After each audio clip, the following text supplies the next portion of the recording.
నమస్తే అండి. అందరూ బాగున్నారా? ఏవండి ఆ ఫిష్ నోట్లోంచి వాటర్ వస్తున్నాయి కనిపిస్తుందా అండి? ఇది ఎక్కడని అనుకుంటున్నారు మీరు? మేము కాశ్మీర్ వెళ్ళినప్పుడు శ్రీనగర్ వెళ్ళామండి. అక్కడమాట. శ్రీనగర్‌లో చూడవలసిన ప్రదేశాలు ఉన్నాయంటే మొఘల్ గార్డెన్‌కి తీసుకువెళ్ళారన్నమాట. మొఘల్ గార్డెన్‌లో ఇవి వస్తున్నాయండి వాటరు. అక్కడ గైడ్ చెప్పడం ఎలా చెప్పాడంటే ఒక 35 ఇయర్స్ బ్యాక్ అటండి ఇందిరాగాంధీ ప్రధానమంత్రిగా ఉన్నప్పుడు, పిల్లలు చిన్నగా ఉన్నప్పుడు అనమాట. ఇక్కడి నుంచే వాటర్ పట్టుకెళ్ళేవారండి. డైలీ హెలికాప్టర్‌లో వచ్చేటండి. వాళ్ళు ఎవరైతే వాళ్ళ ఇంట్లో పనిచేసే వాళ్ళు ఉంటారో వాళ్ళు మాత్రం ఇవి పట్టుకుని వెళ్ళేవారటండి. అంత స్వచ్ఛమైన వాటర్ అటండి. ఇంకెక్కడా లేవటండి. మన ఇండియాలో ఇంత స్వచ్ఛమైన వాటర్ అయితే ఎక్కడా దొరకవని చెప్తున్నాడు అతను.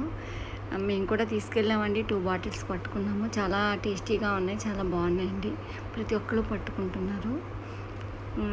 ఇది చాలా ప్యూర్‌గా ఉన్నాయి కాబట్టి అందరూ అక్కడ చెప్పుకుంటున్నారన్నమాట. అబ్బా! ఎంత స్వీట్‌గా ఉన్నాయని అలా ఇలా అని చెప్పేసి. దానికి ఫిష్ పెట్టారండి. ఇటొకటి అటొకటి.